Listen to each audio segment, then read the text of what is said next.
두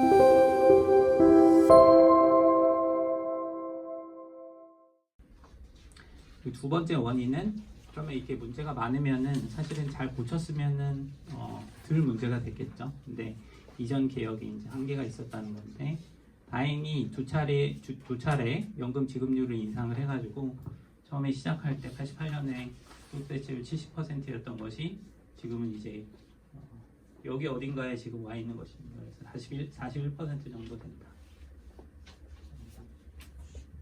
라는 것이고요.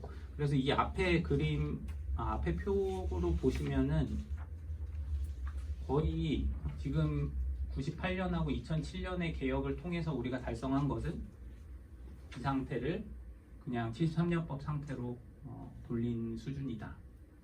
그래서 부족하다는 것이고요. 그래서 보험료율을 사실 올렸어야 되는데요. 이게 사실은 국민연금법 설계했을 때 사람들이 생각했던 그림이 사실은 이런 그림입니다. 그래서 5년마다 보험료율을 3%부터 시작을 해가지고 5년마다 3%포인트씩 계속 올린다. 한 15%, 18%에 이를 때까지. 이거를 기대하고 설계를 했습니다. 근데 국민연금 법에는 86년 법에는 여기까지 올리는 것만 담아놨습니다. 그래서 지금 9%에 오른 것이 이제 98년인데요. 그 뒤로 이제 한 번도 보험료율이 오른 적이 없는 거죠. 25년 정도 됐고요. 사실은 이 타이밍에 2003년 이 시점에 이제 보험료를 한번 올렸어야 되는데 실패를 하고요. 그 다음에 뭐 2008년에도 한번 실패를 했다고 보시면 될 것 같습니다. 그래서 급여만 깎고 보험료율을 못 올렸다. 그런 문제가 있습니다. 그래서 사실은 노후소득 보장을 위해서 많이 기여를 해야 되는 상황인데요. 우리나라 공적연금 부담률 보시면은 다른 선진국들에 비해서 매우 낮은 수준이다. 그리고 중진국들하고 비슷한 수준이다 라고 보시면 될 것 같고, 요거는 왜 그려놨냐면은 국민연금 보험료율을 못 올린 이유 중에 하나는 우리나라의 퇴직금 제도가 있습니다. 이게 굉장히 특이한 건데 사적 연금에 해당하는 건데 법적으로 강제가 되어 있습니다. 그래서 기업 입장에서 보면은 국민연금 보험료율도 부담을 해야 되고 그 퇴직금 그게 한 8.3% 정도 되는데 그것도 부담해야 된다. 그래서 합치면은 전혀 낮지가 않다. 그래서 부담이 크다. 이렇게 이제 판단을 하고 있습니다. 그래서 이것까지 포함하면은 아주 낮지는 않은 수준인데 사실은 국민연금 그래서 이게 이제 복잡해지는 거죠. 퇴직금 제도라는 것 때문에. 근데 어쨌든 공적연금에 대한 부담률은 굉장히 낮은 수준입니다. 그리고 이제 예기치 못한 인구 고령화는 이제 뭐 길게 말씀드릴 필요는 없을 것 같은데요. 노년 부양비가 예상했던 것보다 얼마나 많이 그러니까 노년 부양비라는 게 사실은 부가식연금에서 제일 중요한 재정 건전성에 영향을 미치는 가장 중요한 단일 지표인데요. 그거 보시면은 이제 노년 부양비를 측정할 수 있는 가장 빠른 추계가 95년 추계입니다. 그 이전 추계는 제가 찾을 수가 없어가지고 95년 추계에 비해서 2020년 추계는 얼마나 차이가 나는지 보면은 2030년 기준으로 지금 최근 추계가 약 30%도 높다. 그래서 비용 부담이 30% 높아졌다는 얘기고, 이거는 이제 2030년 얘기고 뒤로 가면 이제 더 벌어졌을 가능성이 있습니다. 95년 추계의 호라이즌이 2030년이어가지고 지금 시리즈가 끊겼는데요. 그래서 이것도 예기치 못하게 그 사람들이 생각보다 오래 살고 그 다음에 생각보다 출산을 덜 했다. 이렇게 보시면 될 것 같습니다. 그래서 이런 것들이 사실은 국민연금 재정 불안을 야기한 요인이다. 그래서 일부는 좋은 것이고요. 그래서 사람들이 오래 살고 그 다음에 적게 낳고 이거 자체는 사실은 축복이라고 이제 보통 얘기를 합니다. 근데 문제는 설계를 잘못하고 그 다음에 인구 변화에 맞게 조정을 못했다. 이게 이제 핵심이라고 보시면 될 것 같습니다. 노인 소득 빈곤은 그러면 왜 있는 거냐? 여기에 대해서는 국민연금의 문제, 기초연금의 문제가 같이 있는 것 같습니다. 그래서 국민연금의 문제라고 하면은 도입이 지연됐다. 아까 말씀드렸듯이 사실은 74년에 들어왔어야 될 건데 88년에야 들어왔고요. 그리고 그게 이제 국제적으로 비교하면은 엄청 늦은 수준입니다. 그래서 이거는 공적연금 제도로 도입한 국가들을 누적으로 보여준 건데요. 이게 처음에 이제 독일의 제도부터 시작을 해가지고 우리나라는 여기. 그래서 거의 대부분의 국가들이 도입을 한 이후에야 공적연금 제도가 들어왔다. 라고 보시면 될 것 같고. 이게 왜 문제냐? 이게 적립식으로 설계되어 있기 때문에 국민연금이 88년에 들어온다고 바로 급여가 발생을 하지 않습니다. 30년? 그때부터 30년 가입을 해야지 충분한 수준의 그 급여가 발생을 하게 되고요. 그렇게 따지면 이제 2018년부터 본격적으로 그 충분한 급여를 받는 사람이 나온다고 보셔야 될 것 같고요. 근데 처음에 국민연금 시행이 되는 것도 전면 시행이 아니었습니다, 사실. 그 5인 이상 사업장에만 처음에 적용이 되고 그 5인 미만 사업장에는 굉장히 나중에 그 적용이 됐고요. 그 다음에 자영업자가 포괄된 거는 1999년. 그래서 2000년대 초반이 돼야지 거의 대부분의 그 사업장들을 포괄하게 됐다. 그렇게 따지면 한 2033년은 돼야지 그 굉장히 많은 사람들이 충분한 급여를 받게 되는 그런 시점이 온다. 아직 그러니까 이제 소득이 없는 거죠. 이거 공백이 발생을 하는 거죠. 그래서 이거 적립식으로 굉장히 늦게 도입했다라는 것도 이제 굉장히 중요한데 이게 연금하고 노후소득 빈곤하고 사실 연금 지출하고 관계가 많이 있습니다. 이거는 이제 미국의 그 소셜 시큐리티라고 알려진 우리 말로는 사회보장연금이라고 해야 될 텐데요. 사회보장연금이 미국은 이제 전간기에 들어왔습니다. 그래서 처음에는 지출이 적다가 이게 늘어나면서 그 빈곤율이 크게 하락하는 것을 볼 수 있고요. 오늘날도 미국의 노령층의 한 3분의 2 정도는 주 소득원이 소셜 시큐리티입니다.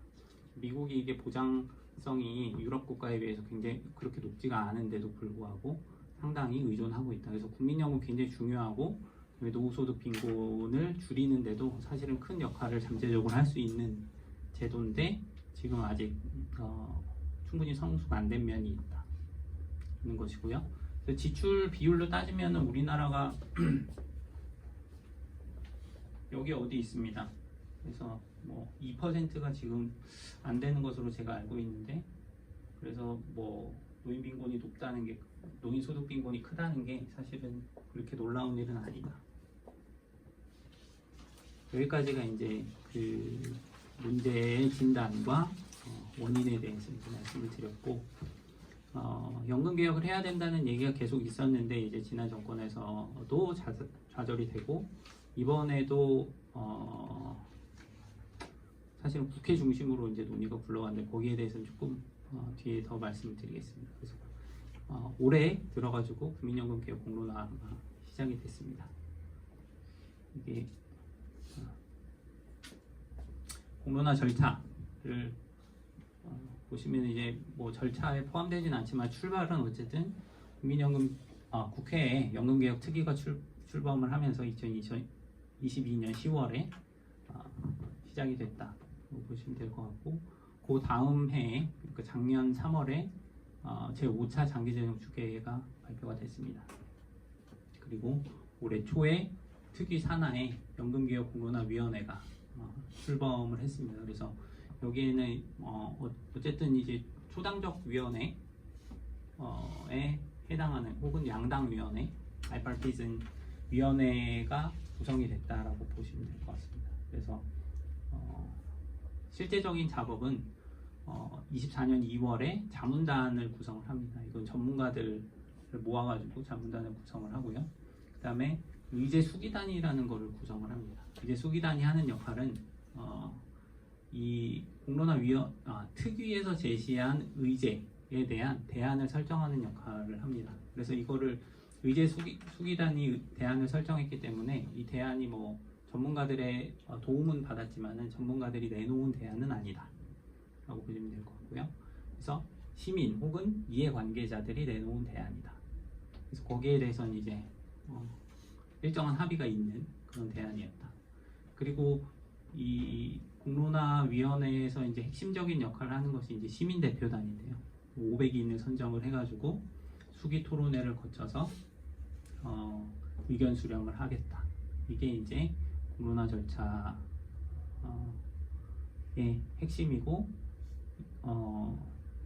지난달에 그 특위의 이제 결과 보고까지 마쳤는데 아마 지금 제가 이해하기로는 아마 22대 국회로 결국에 넘어가게 된 상황이다. 그 특위에서 의제 수기단에 대해서 말씀을 드리면은 이게 36명의 근로자, 사용자, 지역가입자, 청년 이렇게 구성이 되어 있습니다. 그래서 특위에서 여러 가지 의제들을 사실은 제시를 했습니다. 국민연금 소득대체율 보험료를 어떻게 조정할 거냐, 그 다음에 국민연금 기초연금 관계는 어떻게 가져갈 거냐, 가입 연령 상한 지금 이제 59세로 되어 있거든요. 이거를 그 64세로 올린다. 그 다음에 수급 개시 연령도 어떻게 더 올려볼까, 뭐 이런 것들이 사실은 그래서 그 노후소득 보장제도 전반에 대한 어떤 의제를 제시한 것은 특위에서 한 역할이고요. 그거를 받아다가 이제 이해관계자들이 합의를 해가지고 대안을 설정을 했다. 우리가 이제 1안, 2안이라고 얘기하는 것이 그렇게 되어 있다는 것이죠. 그래서 의제 1이 국민연금 소득대체율, 보험료율에 관한 것이네요. 그래서 여기에 이제 두 가지 안이 설정이 된 것으로 보시면 될 것 같습니다. 소득보장안, 제1안이라고 이제 보통 얘기하는 것은 현행 보험료율 9%를 13%까지 점진적으로 인상한다. 이 점진적이라는 게 한 10년에 걸쳐서 인상하는 것으로 이해가 되고 있습니다. 그리고 소득대체율은 10%포인트 올린다. 그리고 제2안, 재정안정안이라고 하는 것은 보험료율은 만 올린다. 점진적으로. 그리고 소득대체율은 그냥 올린다. 그건 잘 알려져 있는 것이고요. 그래서 뭐 제1안이랑 2안을 이게 지금 공유된 자료가 아니어가지고 그 프린트에는 안 들어가 있을 수가 있는데요. 이제 대안별로 어떻게 재정에 어떻게 영향을 미치는지 보여주는 그림입니다. 그래서 이 점선이 이제 기금 전망입니다. 현 제도를 유지했을 때 기금 전망이고 소득보장안을 채택했을 때 1안을 채택했을 때의 기금 변화, 그 다음에 2안을 채택했을 때의 기금 변화, 이렇게. 그래서 사실은 이것만 보면은 별로 큰 차이가 없는 것처럼 보입니다. 그래서 기금 소진 시점이 둘 사이에 큰 차이가 없고요. 근데 사실은 잘 보면은 이게 기울기가 엄청 가파르다라는 걸 알 수 있는데 어쨌든 그림상으로는 큰 차이가 없는 것처럼 나타납니다. 근데 이런 것들이 이제 사실은 그 시민 대표단들한테 공유가 된 자료인데 부가 방식 비용률 전망을 보면은 사실은 확실히 이제 재정에 미치는 영향이 차이가 납니다. 기금 소진 시점이 이제 2055년이 아니고 어느 대안을 선택하든 2060년 이후로 미루어지기 때문에 이 뒤를 보셔야 되는데요. 소득보장안을 채택하면은 그 비용 지출이 굉장히 커지게 됩니다. 기금 소진 시점은 비슷하고. 그래서 2080년에 최대 43%까지 보험료율이 올라간다. 보시면 될 것 같고, 2안은 재정 안정안인데 현 제도하고 이제 차이가 없습니다. 그래서 이제 급여는 이제 손대지 않았기 때문에 그 재정 안정안도 보험료율만 올린 거기 때문에 이제 비용률에는 영향을 주지 않습니다.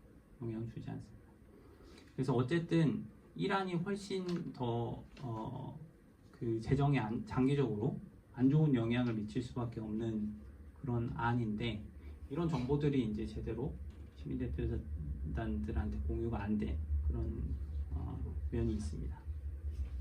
그래서 왜 이렇게 되는 거냐? 이게 사실은 개혁을 한 다음에 초기에 영향을 주는 거는 보험료율입니다.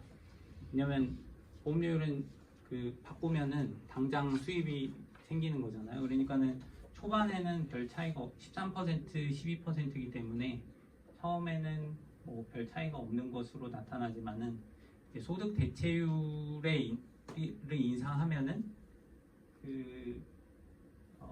이렇게 높은 보험료율을 낸 사람들이 나중에 이제 더 큰 소득을 받아가니까 나중에 재정 지출을 이제 늘리는 그런 요인으로 작용을 합니다. 그래서 기금의 움직임은 사실 별로 좋은 재정 안정을 판단하는 좋은 지표가 아니고요. 왜냐하면 너무 빨리 소진되기 때문에 뒤에는 이제 알 수가 없게 되는 것이죠.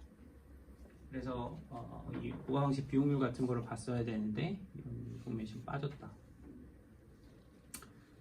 선정 대안을 평가하면은 이제 비판이 상당히 많았습니다.